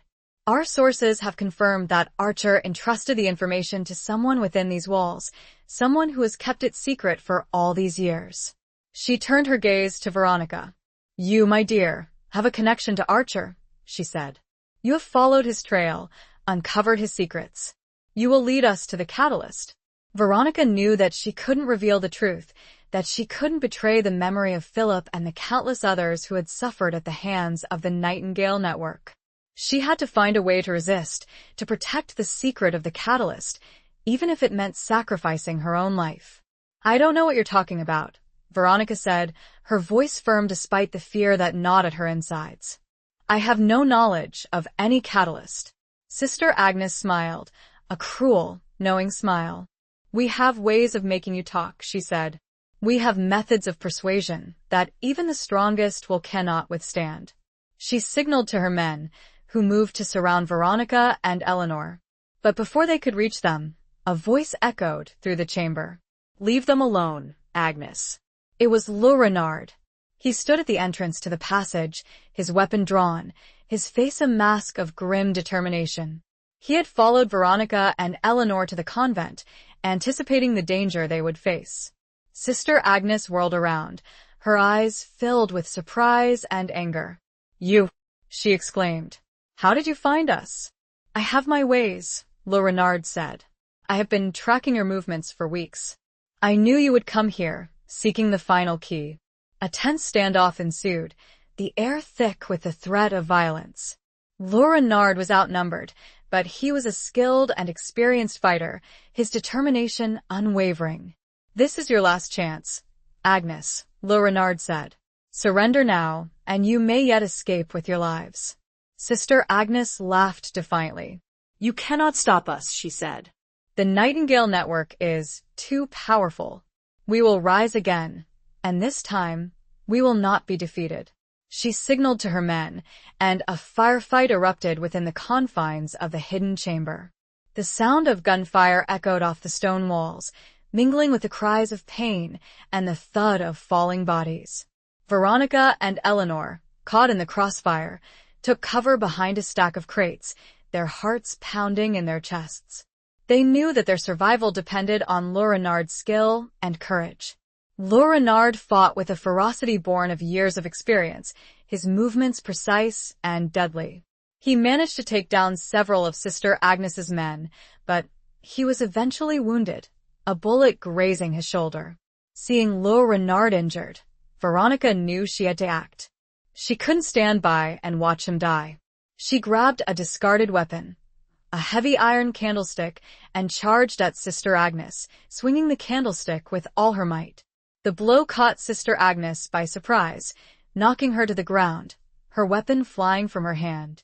Veronica stood over her, the candlestick raised, her eyes filled with a mixture of rage and sorrow.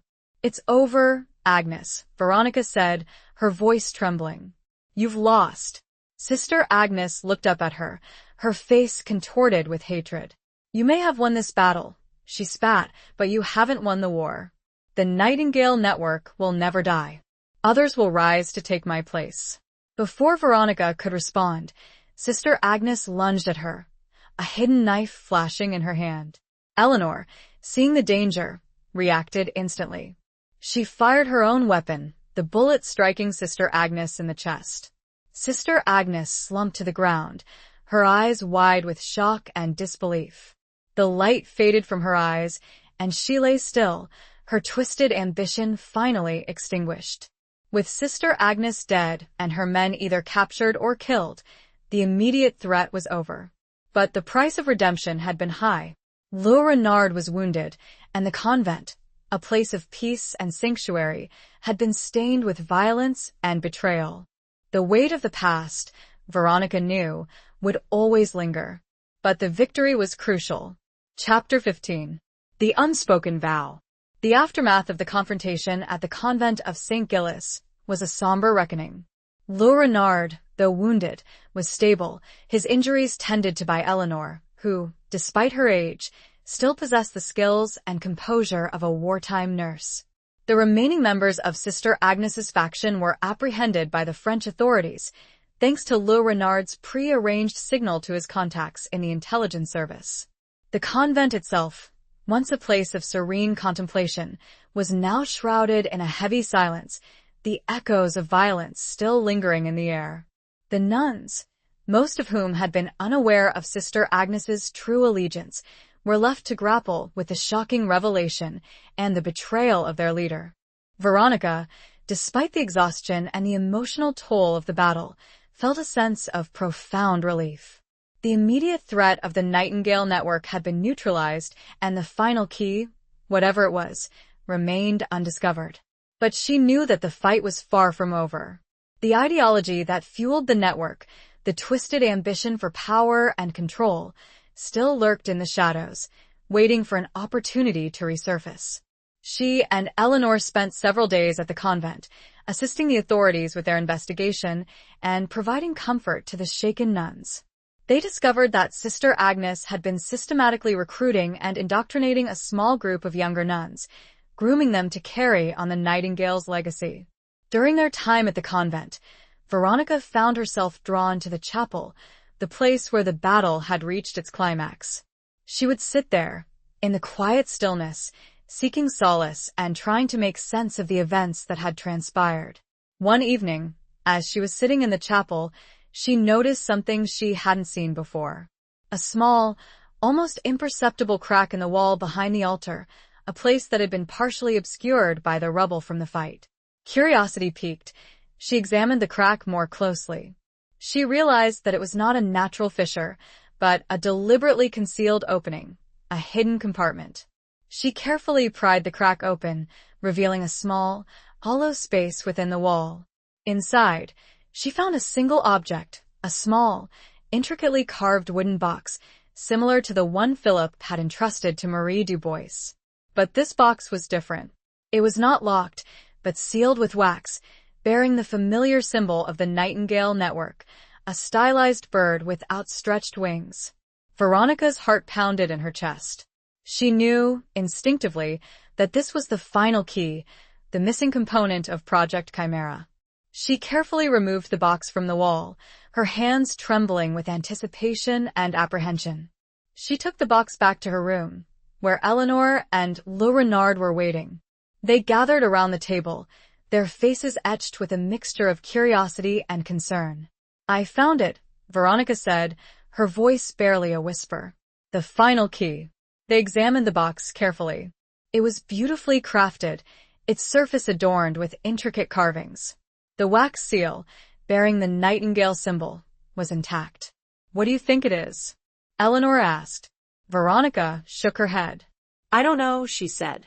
"But I have a feeling it's not what we expect." They decided to open the box. Veronica carefully broke the wax seal, her hands trembling slightly. She lifted the lid, revealing the contents of the box.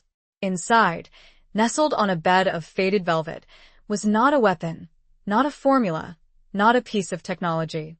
It was a single, dried flower. A lavender sprig, its delicate petals still retaining a faint hint of fragrance. They stared at the flower, their minds reeling with confusion and disbelief. This was the final key? This was the missing component of Project Chimera? Le Renard, his eyes narrowed in concentration, reached out and carefully examined the flower. "This is not ordinary lavender," he said. "It is a rare variety, known as Lavandula veritas. It grows only in a specific region of Provence, near the village of Grignan." "And what's so special about it?" Eleanor asked. Le Renard explained that Lavandula veritas had unique properties. Its essential oil, when extracted and combined with certain chemicals, acted as a powerful catalyst, capable of amplifying the effects of other substances. It was the missing ingredient that would unlock the full potential of Project Chimera's formula. But why a flower? Veronica asked. Why not something more obvious? Le Renard smiled grimly. The Nightingale Network was always obsessed with symbolism, he said. They believed in hidden meanings, in coded messages. The lavender, a symbol of peace and tranquility, was their ultimate irony. A weapon of mass destruction, disguised as a symbol of innocence. Veronica realized that Philip had known about the lavender, had discovered its significance and its location. He had entrusted the information to Sister Agnes, believing her to be a loyal and trustworthy ally. But Sister Agnes had betrayed him, using the information for her own twisted purposes. They knew that they had to destroy the flower, to eliminate the final key and prevent Project Chimera from ever being realized. But Veronica hesitated. The flower, despite its deadly potential, was a thing of beauty, a symbol of nature's power and resilience. She looked at Eleanor, at Le Renard, a silent understanding passing between them. They would not destroy the flower. They would preserve it as a reminder of the dangers of unchecked ambition, of the importance of vigilance, of the enduring power of hope. They decided to entrust the flower to the care of the nuns at the convent of St. Gilles, the ones who had remained loyal and true, the ones who had rejected the Nightingale's twisted ideology. They made the nuns swear an unspoken vow, a promise to guard the flower, to protect its secret, to ensure that it would never fall into the wrong hands. The flower, a symbol of both destruction and peace, would remain hidden, a silent testament to the enduring struggle between darkness and light. It was a secret they entrusted to the future, hoping that the power of good could ultimately overcome the forces of evil. Chapter 16. Flight from Amiens. With the Lavandula veritas secured and the remnants of the Nightingale Network at the convent of St. Gilles dealt with, Veronica, Eleanor, and Le Renard prepared to leave France. They had accomplished their mission, but the emotional and physical toll had been significant. Le Renard, still recovering from his wounds, needed to return to his quiet life in the French countryside. Eleanor, eager to resume her work with the relief organization in Paris, planned to stay in France for a while longer. Veronica, however, felt a strong pull to return to Amiens, to the place where Philip had supposedly died, to the place where their love story had begun and, she believed, ended. She needed to revisit the landscape of her memories, to seek closure, to finally say goodbye. Eleanor and Le Renard, understanding Veronica's need for solitude and reflection, bid her farewell at the train station in Paris. They promised to stay in touch, to continue their collaboration in uncovering the hidden histories of the war and promoting peace and reconciliation. Veronica boarded the train to Amiens, her heart heavy with a mixture of sadness, gratitude, and a lingering sense of unease. The journey was a blur, her mind lost in a whirlwind of memories, images of Philip, their brief time together, the horrors of the war, the betrayals they had uncovered. She arrived in Amiens in the late afternoon, the city bathed in the soft, golden light of the setting sun. The station, the same station where she had seen the ghostly image of Philip in the photograph, seemed both familiar and alien, a place of both hope and despair. She checked into the same small hotel she and Eleanor had stayed in before, the hotel with its faded grandeur and its whispers of the past. She requested the same room, the room that had overlooked the station, the room that had been their temporary sanctuary. She spent the evening walking the streets of Amiens, retracing the steps she had taken with Eleanor, revisiting the places that held significance for her. The cathedral, the bombed-out buildings, the makeshift hospitals where she had served as a nurse. She found herself drawn to the cemetery, the place where the soldiers who had died in the Battle of Amiens were buried. She walked among the rows of white crosses, reading the names, the dates, the brief inscriptions that marked the lives lost. She searched for Philip's grave, but she knew she wouldn't find it. His body had never been recovered, his death a fabrication, a lie concocted by Finch and the Nightingale Network. As she stood there, in the silence of the cemetery, she felt a profound sense of loss, of grief, of the injustice of it all. But she also felt a sense of peace, a sense of acceptance. She had done everything she could to honor Philip's memory, to expose the truth, to bring his killers to justice. She decided to leave Amiens the next morning, to return to Washington, to continue her work at the Archer Vance Institute. But before she left, she wanted to visit one final place. The field where Philip had supposedly been killed, the place where the artillery barrage had claimed his life, according to the official report. She hired a car and driver, a local man who knew the area well. They drove out of the city, into the countryside, the landscape still bearing the scars of war, the fields pockmarked with shell craters, the remnants of trenches visible in the distance. The driver stopped the car at a designated spot, a place marked by a small, wooden cross, bearing the inscription, "Here fell Major Philip Archer, a brave soldier of the Great War." Veronica got out of the car, her legs feeling heavy, her heart pounding in her chest. She walked towards the cross, the wind whipping through her hair, the silence of the field broken only by the cry of a distant bird. She stood there, in front of the cross, gazing out at the empty field, the place where Philip had supposedly met his end. She closed her eyes, trying to imagine the scene, the chaos of battle, the roar of the artillery, the screams of the dying. But she couldn't. She couldn't picture Philip's death, because she knew it hadn't happened here. He hadn't died in this field. He had lived, had survived, had continued to fight, in secret, for the cause of truth and justice. She opened her eyes, and as she did, she saw something in the distance, a flicker of movement, a figure emerging from the shadows of the trees. Her heart skipped a beat. It couldn't be. The figure approached, slowly, hesitantly.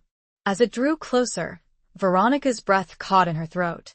It was a man, tall and slender, his face weathered and scarred, his eyes filled with a mixture of hope and uncertainty. He stopped a few feet away from her, his gaze fixed on her face. He spoke, his voice a low, husky whisper. "Veronica?" It was him. It was Philip. Alive. Veronica took a step forward, and another, propelled by a force stronger than she was. Chapter 17. The General's Confession. The world seemed to tilt on its axis as Veronica stared at the man before her. It was Philip, undeniably Philip, yet also a stranger. The years of hardship, of living in the shadows, had etched themselves onto his face, leaving lines of pain and resilience around his eyes and mouth. His hair, once a vibrant brown, was now streaked with gray, and his once athletic frame was leaner, harder. But his eyes were the same deep blue, the same intensity, the same flicker of love that had captured her heart so many years ago. "Philip," she whispered, her voice trembling, her legs threatening to give way beneath her. Is it really you?" He nodded, a slow, hesitant movement, as if he were afraid to believe it himself. "It's me, Veronica," he said, his voice raspy, his accent slightly different, tinged with the years spent in hiding. "I never thought I'd see you again." They stood there, for what felt like an eternity, simply staring at each other. The years of separation, of grief, of uncertainty, melting away in that single, miraculous moment. Then, Veronica moved, propelled by an instinct she couldn't deny. She ran towards him, throwing her arms around him, holding him tight, as if she were afraid he would disappear again. He held her just as tightly, his body trembling, his tears mingling with hers. I thought you were dead," Veronica sobbed, burying her face in his shoulder. "They told me you were dead." "I know," Philip said, his voice choked with emotion. "It was necessary. To protect me, to protect you." They stayed like that for a long time, clinging to each other, the silence of the field broken only by their sobs and the whisper of the wind. Finally, they pulled apart, their eyes searching each other's faces, trying to comprehend the reality of their reunion. How is this possible?" Veronica asked, her mind struggling to grasp the enormity of it all. "Where have you been? What happened?" Philip took a deep breath, his gaze shifting towards the distant horizon. "It's a long story, Veronica," he said.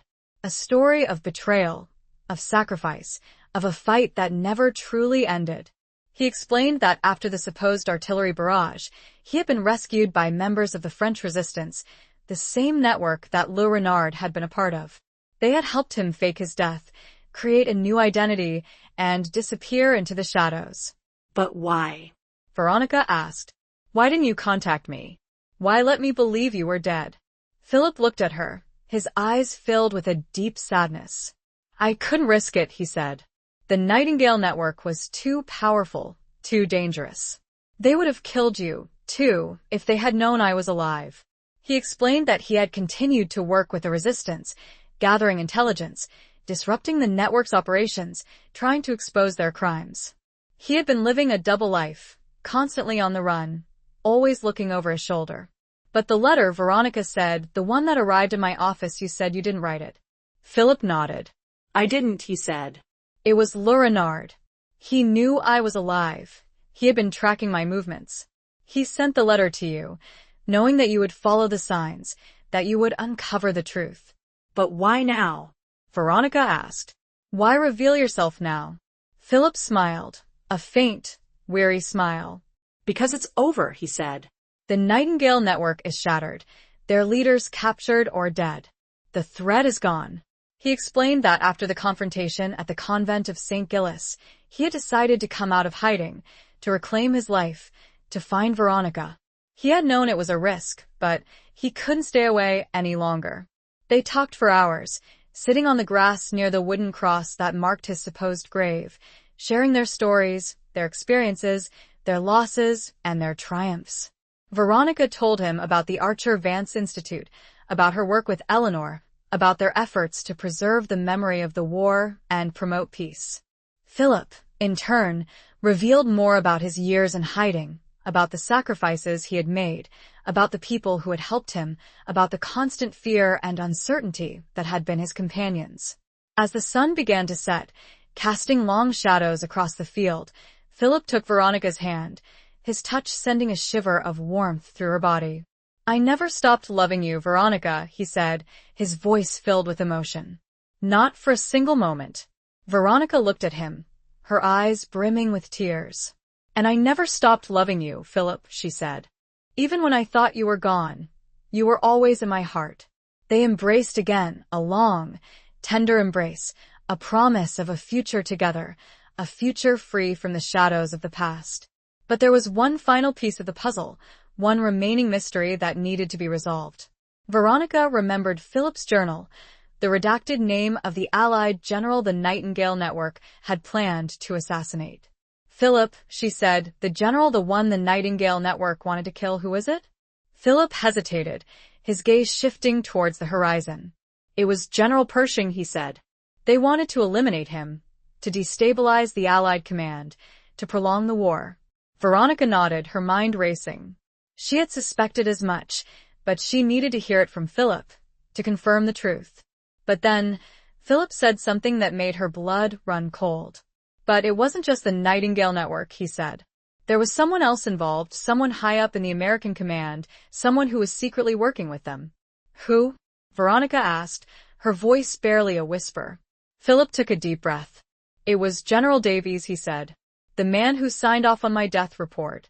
He was the one who betrayed me, who ordered my extraction denied." He was the one who was working with Finch, with the Nightingale Network. Veronica stared at him, her mind reeling with shock and disbelief. Colonel Davies, the stern but seemingly honorable officer she had spoken to, the man who had expressed his condolences, had been a traitor all along. He had been part of the conspiracy, a key player in the plot to assassinate General Pershing and prolong the war.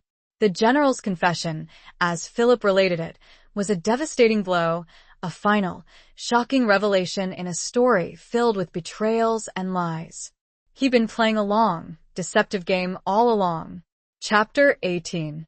The Truth Unveiled. The revelation of General Davies's treachery was a devastating blow, a final, shocking twist in the already convoluted saga of the Nightingale Network. Veronica struggled to reconcile the image of the seemingly honorable, if stern, officer she had met with the reality of his betrayal. He had been a wolf in sheep's clothing, a master of deception who had played his part in the conspiracy with chilling precision. Philip explained that he had suspected Davies for some time, but he had lacked concrete proof. Davies had been careful, covering his tracks, using his position of authority to manipulate events and silence anyone who threatened to expose him. He was the one who ordered my extraction denied, Philip said, his voice filled with a mixture of anger and regret. He knew I was closing in on the truth, that I had gathered evidence against him and the Nightingale Network. He wanted me out of the way. But why? Veronica asked. What was his motive? What did he gain from all this? Philip explained that Davies, like the other members of the Nightingale Network, was driven by a combination of greed and ideology. He believed in a twisted vision of a new world order, a world ruled by the strong, by those who were willing to sacrifice everything for power. He had also profited handsomely from the war, using his position to amass a fortune through illicit arms deals and other corrupt practices. They knew that they had to expose Davies, to bring him to justice, to ensure that he could never again betray his country or harm anyone else. But they also knew that it wouldn't be easy. Davies was a powerful and influential figure, with connections in high places. He would fight to protect himself, to silence his accusers. They decided to return to Washington, to gather evidence, to build a case against Davies that would be irrefutable. They knew that they would be facing a formidable opponent, a man who had spent years perfecting the art of deception. Back in Washington, Veronica and Philip, reunited and working together, began their investigation. They revisited the War Department archives, this time with Philip's intimate knowledge of the Nightingale Network and Davies's involvement. They searched for any shred of evidence, any overlooked document, any hidden clue that would connect Davies to the conspiracy. They discovered that Davies had been systematically destroying evidence, deleting files, and manipulating records to cover his tracks. But he hadn't been thorough enough. They found fragments of information, whispers of his treachery, hidden in the forgotten corners of the archives. They also sought out former colleagues of Davies, individuals who had worked with him during the war, who might have witnessed his suspicious activities. They found several who were willing to talk, albeit anonymously, fearing retribution from Davies and his allies. These witnesses provided crucial testimony, confirming Davies's close relationship with Finch, his frequent trips to Switzerland where Finch had been living under an assumed name, and his unexplained wealth. They also spoke of Davies's ruthless ambition, his willingness to betray anyone who stood in his way. With the evidence mounting, Veronica and Philip decided to confront Davies directly. They arranged a meeting with him at his home in Georgetown, the same house where Veronica had met him years earlier, seeking answers about Philip's supposed death. Davies greeted them with a facade of polite civility, his eyes betraying a flicker of unease. He clearly hadn't expected to see Philip alive, and he was struggling to maintain his composure. Mrs. Allen, he said, his voice strained, and Major Archer? This is unexpected. To what do I owe the pleasure? Veronica looked at him, her eyes filled with a mixture of anger and sadness. We know the truth, General Davies, she said. We know about your involvement with the Nightingale Network, about your betrayal of Philip, about your role in the conspiracy. Davies's face hardened, his facade of civility crumbling. You have no proof, he said, his voice cold and defiant. These are baseless accusations. Philip stepped forward, his gaze unwavering. "We have plenty of proof, General," he said. "We have documents, witnesses, testimonies. We know everything." He presented Davies with the evidence they had gathered, laying out the case against him in meticulous detail. Davies listened in silence, his face growing paler with each revelation, his eyes darting nervously around the room. Finally, when Philip had finished, Davies slumped back in his chair, his shoulders sagging, his spirit broken. He knew he was defeated. "It was all for nothing," he muttered, his voice barely a whisper. "The war, the sacrifices, the lies, it was all for nothing." He confessed everything, admitting his involvement with the Nightingale Network, his betrayal of Philip, his role in the attempted assassination of General Pershing. He spoke of his twisted ideology, his belief in a new world order, his greed for power and wealth. His confession was a cathartic release, a purging of years of guilt and deception. But it was also a tragedy, a testament to the corrosive power of ambition and the devastating consequences of betrayal. With Davies's confession, the final piece of the puzzle had fallen into place. The truth had been unveiled, the conspiracy exposed, the betrayers brought to justice. Veronica and Philip had fulfilled their promise, had honored the memory of those who had been lost, had secured a measure of peace for themselves and for the world. The truth, long buried, had finally surfaced. Chapter 19. A Love Rekindled. With General Davies's confession and subsequent arrest, the last vestiges of the Nightingale Network were finally eradicated. The world, still grappling with the aftermath of the Great War, could breathe a collective sigh of relief, knowing that the threat of another, even more devastating conflict, had been averted. For Veronica and Philip, the resolution of the conspiracy brought a sense of closure, a release from the burdens of the past. They had faced unimaginable dangers, endured years of separation and uncertainty, but they had emerged victorious, their love for each other rekindled and stronger than ever. They decided to stay in Washington, to continue their work at the Archer Vance Institute, dedicating their lives to preserving the memory of the war and promoting peace and reconciliation. The Institute, once a small, private archive, had grown into a renowned center for research and remembrance, attracting scholars, historians, and veterans from around the world. Veronica and Philip, working side by side, found solace and purpose in their shared mission. They organized exhibitions, published books, and hosted conferences, all aimed at shedding light on the hidden histories of the war and fostering a deeper understanding of its human cost. But their lives were not solely defined by their work. They also took time to rebuild their personal relationship, to rediscover the love that had been stolen from them for so many years. They spent hours talking, sharing their experiences, their hopes, their dreams for the future. They explored Washington together, visiting museums, parks, and historical sites, enjoying the simple pleasures of being together, of holding hands, of sharing quiet moments of intimacy. They rediscovered the joy of companionship, the comfort of shared laughter, the warmth of a loving embrace. They also traveled, visiting France, revisiting the places that held significance for them. Amiens, the Somme, the convent of St. Gilles. They paid their respects to the fallen, honored the memories of those who had helped them, and reaffirmed their commitment to a world free from war and hatred. One evening, as they were sitting on the porch of their Georgetown home, watching the sunset over the Potomac River, Philip took Veronica's hand, his touch sending a familiar shiver of warmth through her body. "Veronica," he said, his voice filled with emotion, "I know we've lost a lot of years, but I don't want to waste another moment. I love you, more than words can say. Will you marry me?" Veronica looked at him, her eyes brimming with tears of joy. She had waited so long for this moment, had dreamed of it, had almost given up hope that it would ever come. "Yes, Philip," she said, her voice trembling with happiness. "Yes, I will marry you." They embraced, a long, tender embrace, a seal on their renewed love, a promise of a future filled with hope and happiness. Their wedding was a small, intimate affair, held in the garden of the Archer Vance Institute, surrounded by their closest friends and colleagues. Eleanor, who had become like a sister to Veronica, served as her maid of honor.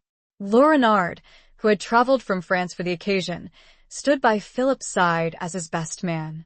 The ceremony was simple but heartfelt, filled with vows of love, commitment, and enduring devotion. As they exchanged rings, Veronica and Philip looked at each other, their eyes reflecting the depth of their emotions, the joy of their reunion, the promise of a future together. After the ceremony, they celebrated with their guests, sharing laughter, stories, and toasts to a long and happy life together. The atmosphere was filled with a sense of warmth, of camaraderie, of shared triumph over adversity. As the evening drew to a close, Veronica and Philip found themselves alone, standing in the garden, bathed in the soft glow of the moonlight.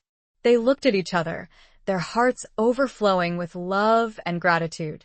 "We did it, Philip," Veronica said, her voice filled with emotion. "We survived. We found our way back to each other." Philip smiled, his eyes reflecting the moonlight. "We did," he said. "And we have so much to look forward to." They embraced again, a long, lingering embrace, a testament to the enduring power of love, a promise of a future filled with hope, happiness, and the unwavering commitment to build a better world together. The past was behind them, its scars a reminder of the battles they had fought, the sacrifices they had made. But the future stretched before them, bright and full of possibility, a testament to the enduring power of the human spirit and the unbreakable bonds of love. Chapter 20. The Journey Home. The years following their wedding were a testament to Veronica and Philip's resilience and their unwavering commitment to each other and to the cause of peace. The Archer Vance Institute flourished, becoming a beacon of hope and reconciliation, a place where the lessons of the past were used to build a better future.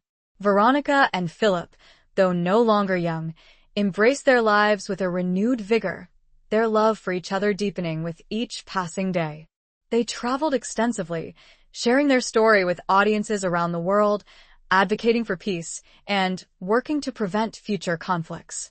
They also found joy in the simple pleasures of life, spending time with friends and family, tending to their garden, reading books, and simply enjoying each other's company. They had learned the hard way that life was precious and fleeting, and they were determined to make the most of every moment. One spring morning, as they were sitting on their porch, enjoying a cup of tea and watching the sunrise, Veronica felt a sudden pang of longing, a yearning for something she couldn't quite define. "Philip," she said, her voice thoughtful, "I've been thinking about Amiens. About the field where you were supposed to have died." Philip looked at her, his eyes filled with understanding. He knew that Amiens held a special significance for Veronica, a place of both sorrow and miraculous reunion. "What about it, my love?" he asked gently. I feel like I need to go back," Veronica said. "One last time. To say a proper goodbye. To lay the ghosts to rest." Philip nodded, his hand reaching out to cover hers. "I understand," he said. "We'll go together." They made plans to travel to France, to revisit the places that had shaped their lives, to pay their respects to the past, and to embrace the future.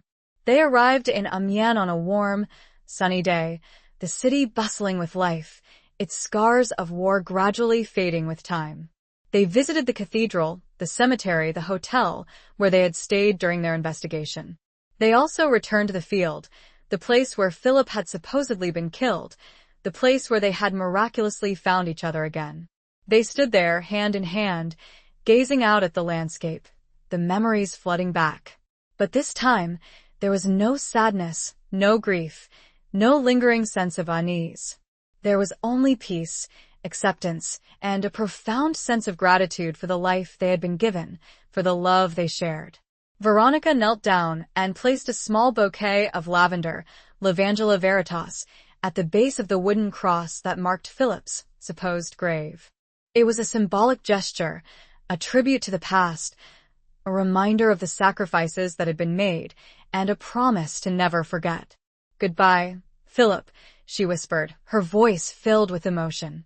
"Not goodbye to you, my love, but goodbye to the pain, to the fear, to the shadows of the past."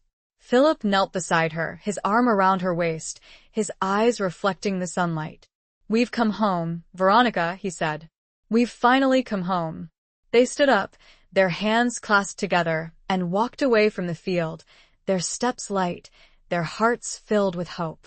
They knew that the journey had been long and arduous, that they had faced unimaginable challenges, but they had emerged stronger, wiser, and more deeply in love than ever before.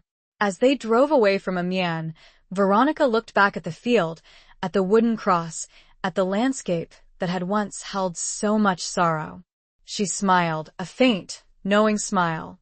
The ghosts were gone, the shadows had lifted, and the future stretched before them, bright and full of possibility. Their journey home was complete. They had found peace, reconciliation, and a love that had endured the test of time, a love that had conquered all. The war was over, not just the Great War, but the war within themselves, the war against fear, against betrayal, against despair. They had found their way back to each other, and in doing so, they had found their way home. It was not just a physical return, but a completion of the heart. Epilogue. The twilight years of Veronica and Philip's lives were a testament to the enduring power of love and the unwavering pursuit of peace. They remained active in the Archer Vance Institute, guiding its growth and ensuring its continued relevance in a world still grappling with conflict and division. They watched with pride as the Institute became a globally recognized center for research and remembrance, attracting scholars, historians, and policymakers from around the world. They saw their work bear fruit, as the lessons of the Great War were used to inform efforts to prevent future atrocities and promote understanding between nations. They also cherished their personal time, spending quiet evenings together, reading, gardening, and simply enjoying each other's company. They had learned the preciousness of life, the fragility of peace, and the importance of savoring every moment. Their home in Georgetown became a haven for friends and family, a place where laughter and conversation flowed freely, where memories were shared, and where the bonds of love and friendship were strengthened.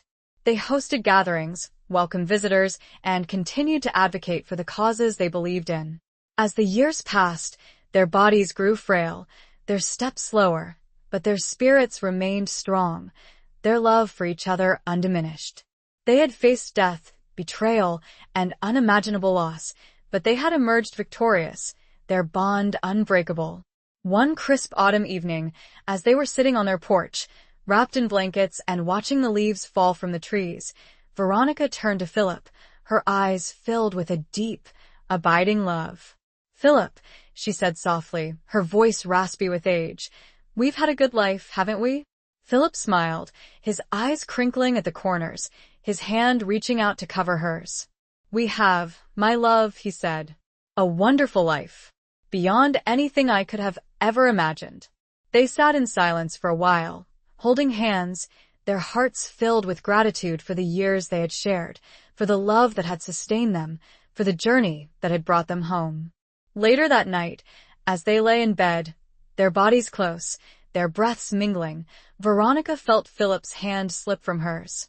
She turned to him, her heart filled with a sudden, sharp pang of fear. He was gone. He had passed away peacefully in his sleep, his face serene, his spirit finally at rest. Veronica held him close, her tears flowing freely, her grief profound but tempered with a sense of acceptance. She knew that he was no longer in pain, that he was finally at peace, that his memory would live on in her heart, in the work of the Institute, in the lives of all those he had touched. She stayed with him until the morning, whispering words of love, of farewell, of gratitude. Then, she called Eleanor, who had remained her closest friend and confidant, and shared the news.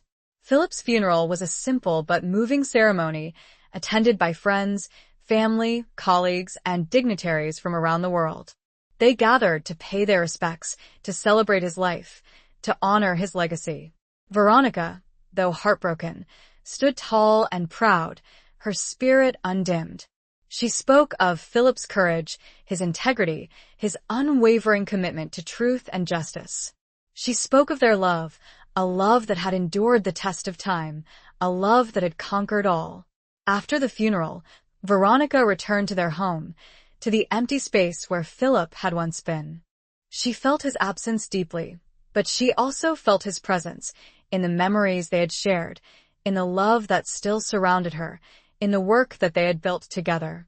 She continued to live at the Institute, dedicating her remaining years to preserving Philip's legacy and promoting the cause of peace. She became a mentor to younger generations, sharing her wisdom, her experience, her unwavering belief in the power of hope. And then one evening, she simply drifted to sleep and joined him. The story was over.